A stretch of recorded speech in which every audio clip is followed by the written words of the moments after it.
Nothing. This team was only able to get I think it was just one placement point outside of their wins. And on top of that, their eliminations just weren't quite there. On the day 2, 15 points total. This is from the defending champions, the people that are expecting them to win. This is not a defending champion to me with the way that they're currently performing. I'm hoping that they're going to step it up in a big way. And if we talk about player performances, where's Rebel? Where's Mafioso? Carrillo is the only one right now putting up those points. 17 eliminations. And he's not even in the top 10. He's top 20.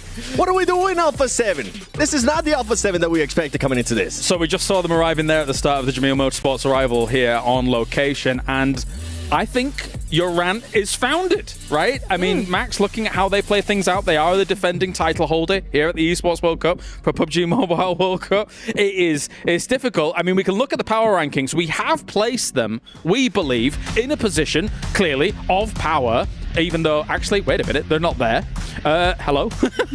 We'd also placed them alongside some of our favorites here in Alpha 7. If you squint your eyes, it's actually Alpha 7. Alpha Gaming, Alpha 7, you don't add 7 more and you're pretty much It should have been illegal to call themselves Alpha Gaming after Alpha 7's so good in this game, but it doesn't matter.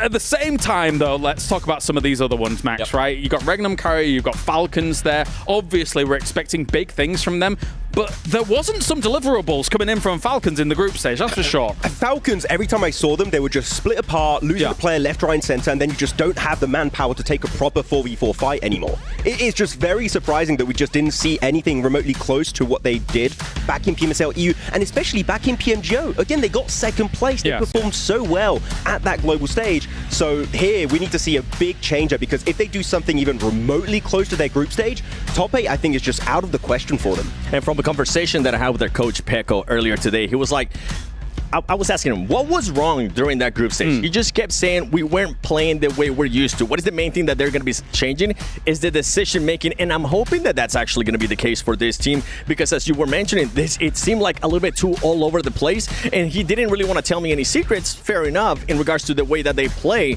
but they kind of spilled the beans a little bit. He said that they usually expect a lot of the other teams to be a little bit more scared, and I feel like that might be the case here in this lobby. We have favorites. We also have contenders and dark horses. Neptura, who jumps out to you when it comes to the survival stage?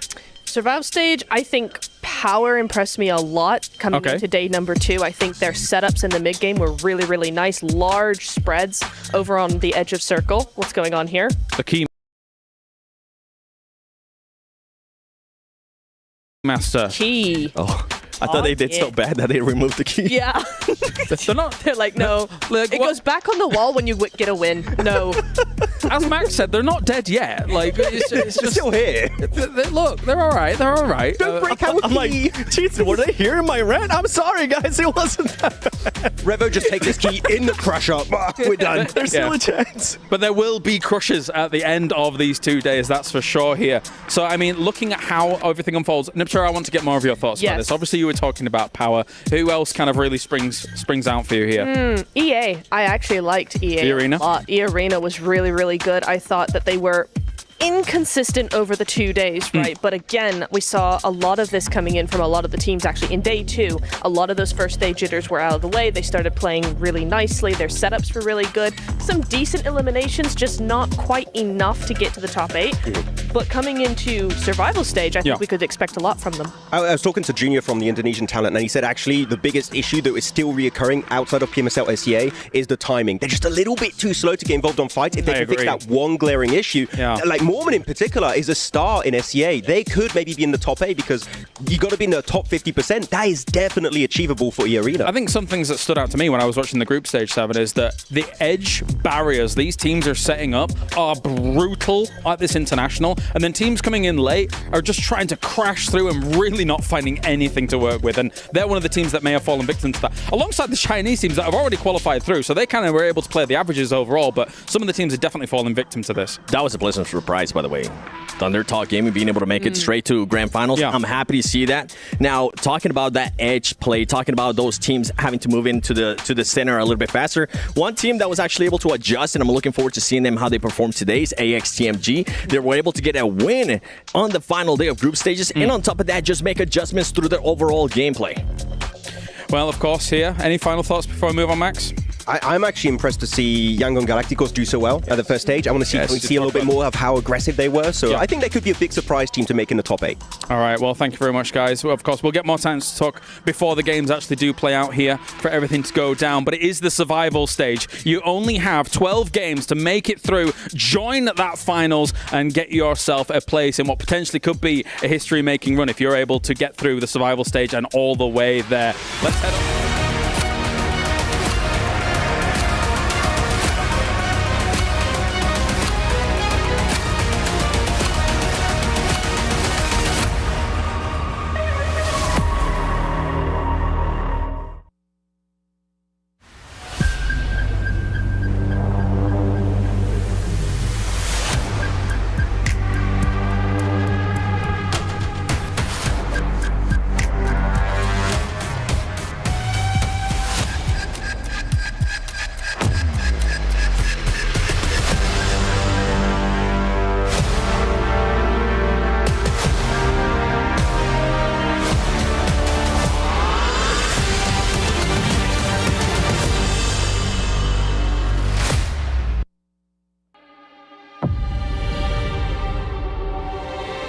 Sixteen teams step into the Gadia Esports arena with one goal in mind: survive. 3 days of competition slipped through their fingers last week, and now they are staring down the barrel. And so, my name is Barney Banks, and I am your host. And welcome to the PMWC at the 2025 Esports World Cup. The next 2 days of competition are going to truly show our team's capabilities and where they stand, because they're going to be fighting for survival. So, why don't you say we meet them, starting things off with intense game.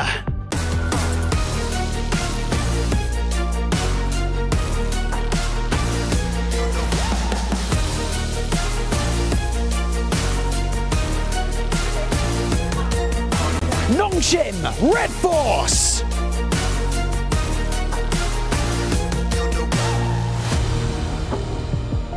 Gamax Esports.